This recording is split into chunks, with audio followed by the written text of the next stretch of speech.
আপনার মেশিনে নোংরা পড়ে গেছে আরো। এই দেখুন, এই দেখুন না, আমি কি করবো? আমি কি এসে নোংরা দিয়েছি? এই দেখুন কি অবস্থা। দেখেছেন? লোম লোম লোম ধুলো দুটোই আছে।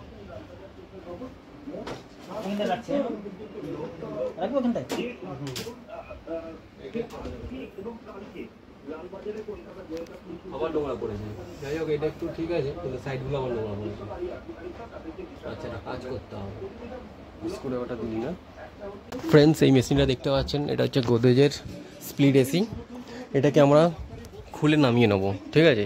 প্রচণ্ড পরিমাণে প্রবলেম দেয়, জল পড়তে থাকে, ঠিক আছে? এর থার্ড কয়েল হয়তো ব্লকেজ আছে। তো আমরা একটা কাজ করছি, ঠিকঠাক করে দিতাম আবার জল পড়তো, ঠিকঠাক করে দিতাম আবার জল পড়তো। তো সেই জন্য আমরা কী করছি, পুরো মেশিনটাকে নামিয়ে নেবো, নামিয়ে ভালো করে সার্ভিস করে দেবো, ঠিক আছে? দেখাচ্ছি। ফাস্ট নাটগুলো খুলে নেবো আগে।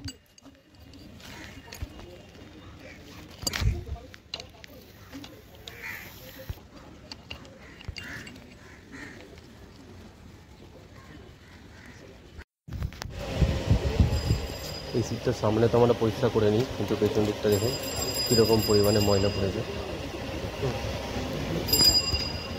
পুরো ভর্তি ময়লা পড়েছে, ময়লা, লোম, ধুলো সব।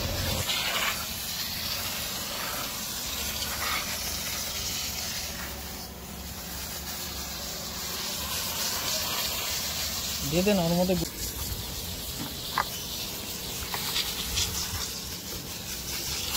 আমরা যেই পরিষ্কারটা করছি এর মধ্যে কোনো কেমিক্যাল দিইনি।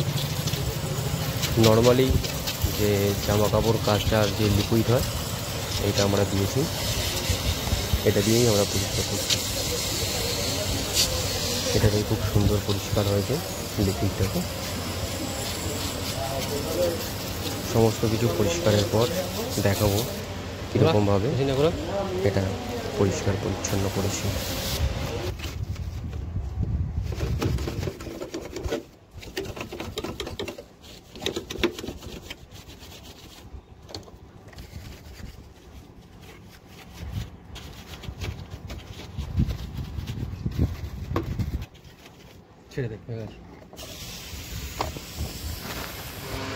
এটা হচ্ছে ড্রেন ট্রে।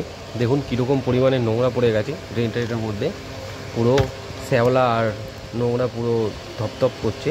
তো এটাকে আমরা পরিষ্কার করব। আর দেখাচ্ছি, দেখুন ব্লোয়ার আর কুলিং কয়েল। আমাদের কুলিং কয়েলটা দেখুন খোলা হয়ে গেছে। এবার আমরা ব্লোয়ারটা আর মোটরটাকে আর পিসিবিটাকে সাইড করে দিয়েছি খুলে, পুরো পার্ট টু পার্ট আমরা ক্লিনিং করব। এই সার্ভিসটা করতে গিয়ে আমাদের প্রায় 3-4 ঘন্টা তো সময় লেগেছে, কেননা এত নোংরা। আর আমাদের কাছে ছিল ছোটো পাম্প, বড় পাম্পটা ছিল না, তো সেই জন্যই আরও একটু বেশি লেট হয়ে গেছে। দেখতে পাচ্ছেন আপনারা কুলিং কয়েলটা কী পরিমাণে নোংরা হয়েছে। অ্যাকচুয়ালি বাড়িটার মধ্যে কুকুর ছিল, সেই জন্য আরও বেশি নোংরা হয়েছে।